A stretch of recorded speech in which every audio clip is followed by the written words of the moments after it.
What's going on, everybody? Welcome back to another video. Doing a repaint on the CRX because I got bored, and because I'm also waiting on the gears to come in.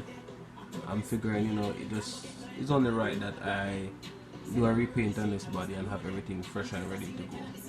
So this is basically how I prep it.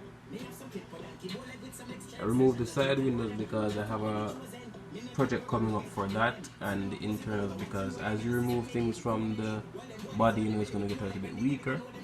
So I have a top secret plan now to reinforce everything, in which you guys will see as you follow this build. So this is basically part few, aka part 2. Don't know the thing go. And stay tuned. About to paint it right now, and we'll show you guys how it come out soon as I'm done and have it dried properly. Remember, like, share and subscribe.